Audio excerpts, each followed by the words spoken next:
Hi, and welcome to Finding Your Way Through Therapy, a proud member of the Sightcraft Network. The goal of this podcast is to demystify therapy, what can happen in therapy, and the wide array of conversations you can have in and about therapy. Through personal experiences, guests will talk about therapy, their experiences with it, and how psychology and therapy are present in many places in their lives, with lots of authenticity and a touch of humor. Here is your host, Steve Bisson. Hello, Sultani Fahd. It is the holiday season coming up, and welcome to Finding Your Way Through Therapy. This is episode 178. Episode 177 was with Meg Applegate. If you haven't listened to it, I promise you want to listen to it because it talked about the troubled teen industry. I will probably have Meg again if I can, because there's so many things that she discussed that I thought was fascinating and too little time in order to do so. But episode 178, as I promised, we're going to talk about the holidays. But let me talk about politics for a second. And what I mean by that is the election. I was thinking, I'm recording this about Sunday. Originally, I thought it was going to take 3-4 days to get the results because they were talking about being so close. But it was decided on the same, well, not quite the same night, right? Wednesday morning, I guess, technically. And Donald Trump was elected as the next president. And I know a lot of people were frustrated with some of that, including people who are in the camp of the Kamala Harris. And, one of the things I want to talk about before I talk about the stress of the holidays, I want to talk about the stress of the elections. One of the things I said to a lot of my clients is that please don't consume anything in regards to the election regularly. And what I mean by that is stay away from social media. The algorithm will get you whatever you want to hear.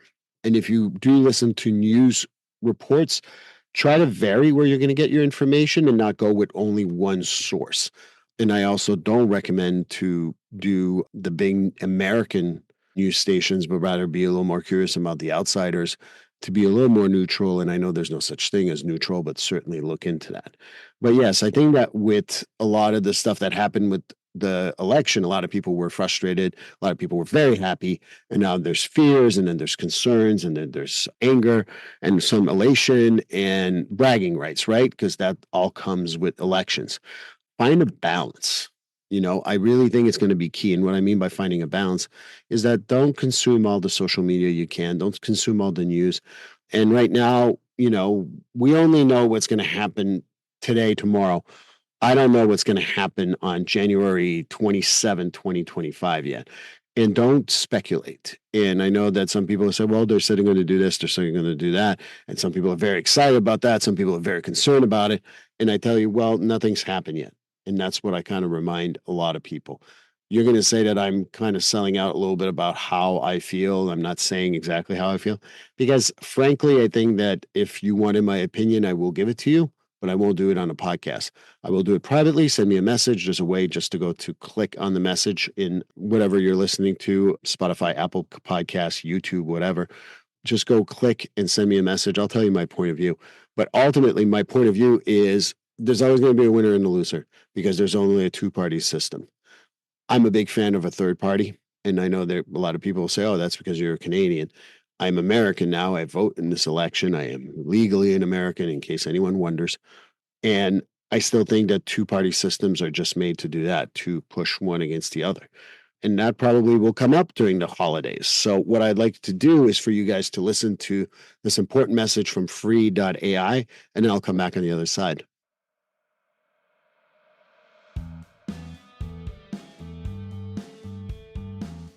Getfree.ai. Yes, you've heard me talk about it previously in other episodes, but I'm going to talk about it again because Getfree.ai is just a great service.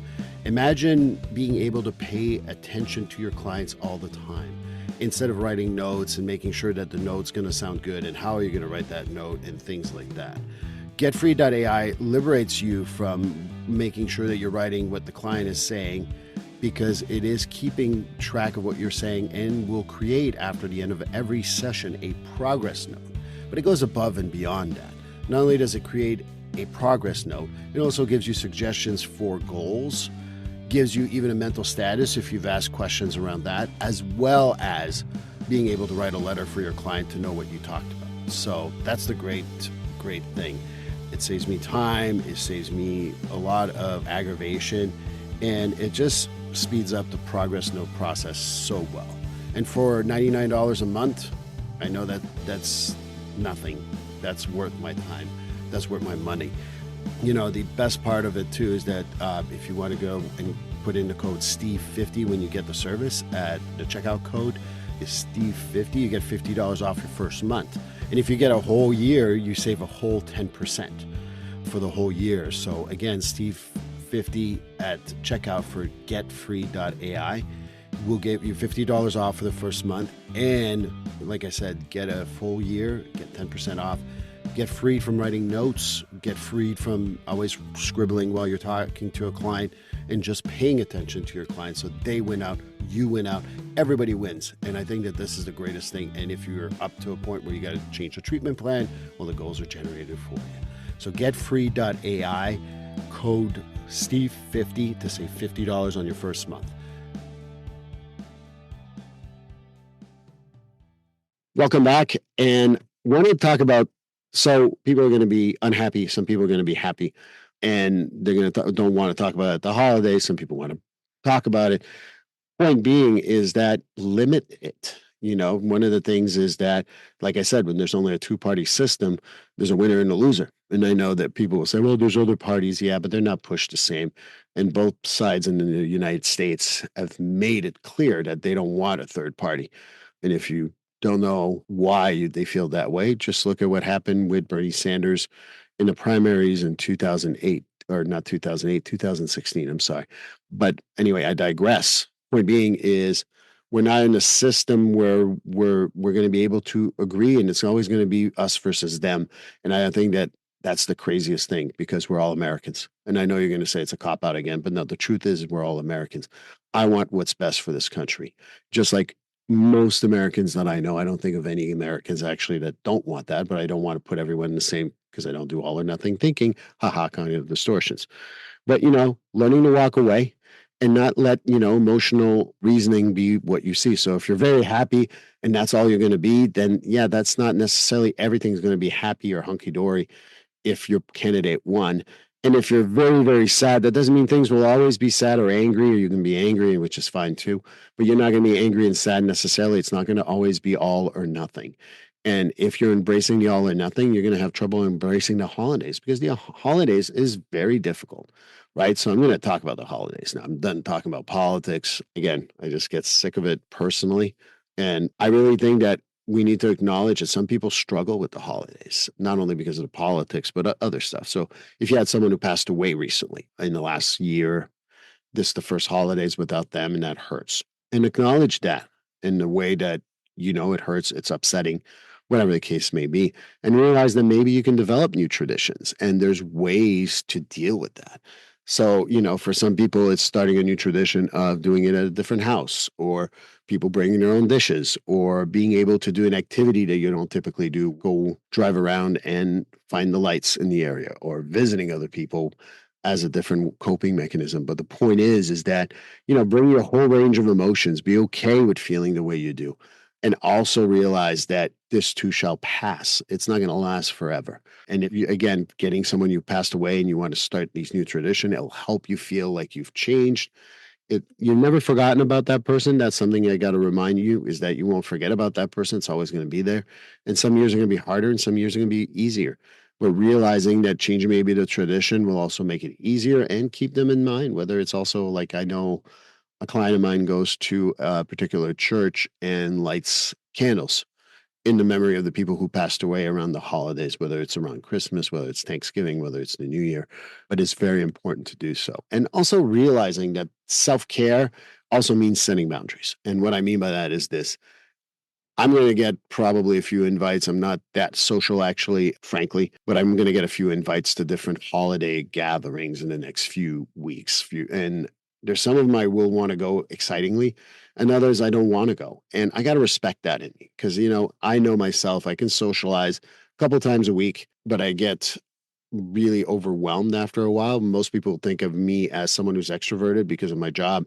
You obviously hear me on this podcast. I can be very loud, but I'm actually a little bit of both. I love being able to meet people. I enjoy that time, but I'm not always able to recharge my batteries if I don't get a chance. So I want to do that. So I'm going to set some boundaries myself, and tell people you want to do certain things. The other part of setting boundaries is not talking about certain things. Yeah, we talked about politics earlier, but it's also kind of like other stuff about, some people want to talk about people who pass away and others don't.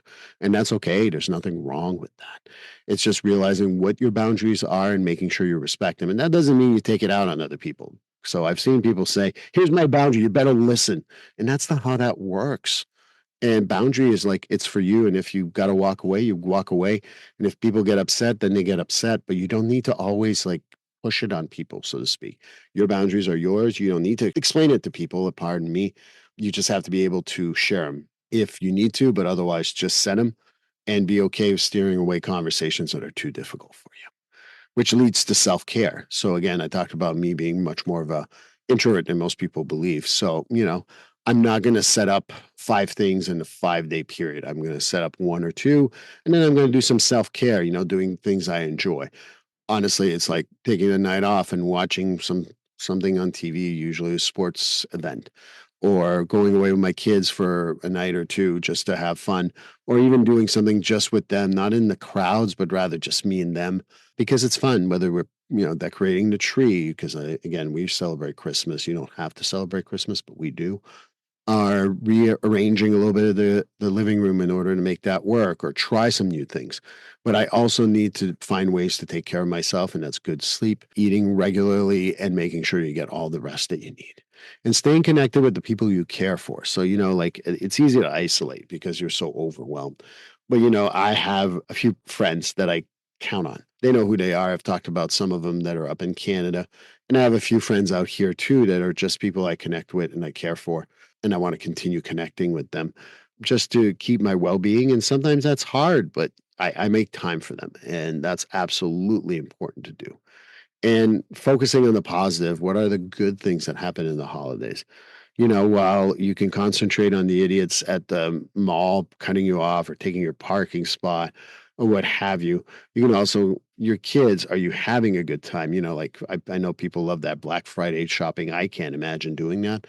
But people like that. People like to have those gatherings of cutting down the tree. We used to do that, me and the girls, my daughters, and we don't do that anymore. We have a nice fake tree that we actually like. So, but finding those things that you enjoy and focus on those positives, because when you're cutting down the tree, you're putting it in the house, you're doing it together, cleaning up the needles, laughing about maybe dropping an ornament, not losing your crap about it, and thinking about how you're building your relationship with others by doing these fun things. There's a shrine not far from my house, and they put out the Christmas lights, I think. And again, you can celebrate whatever you want. I'm not pushing Christmas. Put up the lights probably around Thanksgiving, probably a little before that. And then walking around there with my kids is just fun. I remember pushing them in a stroller doing that. And now they're, old enough, they're older, and they walk with me, and we have a great time. And if all things break down, you can't do it, seek professional help. Obviously, you know that finding your way through therapy is also talking about having a therapist. I'm a big fan of having a therapist. I know, I have one. And I have people who come in every 6 months, every 3 months, every year, whatever the case may be.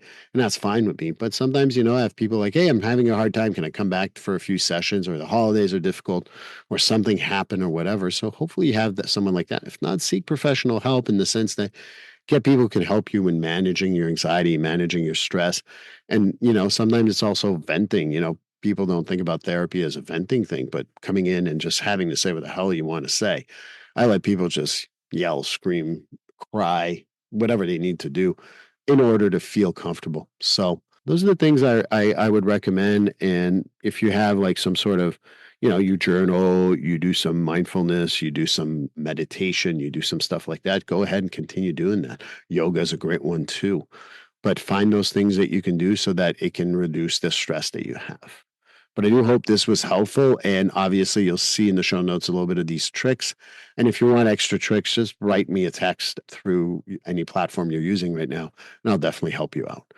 But this concludes episode 178. But episode 179 is going to be with someone that, I got connected with through, it was interesting. They connected with me via Facebook, and Her name is Erica Curry. I think she has a great story. We're going to talk about working with professional athletes, among other things, but also DBT and how that can help everyone, not just, quote, borderline personality disorder. So I hope you join me then.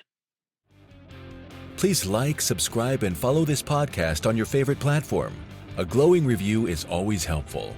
And as a reminder, this podcast is for informational, educational, and entertainment purposes only. If you're struggling with a mental health or substance abuse issue, please reach out to a professional counselor for consultation. If you are in a mental health crisis, call 988 for assistance. This number is available in the United States and Canada.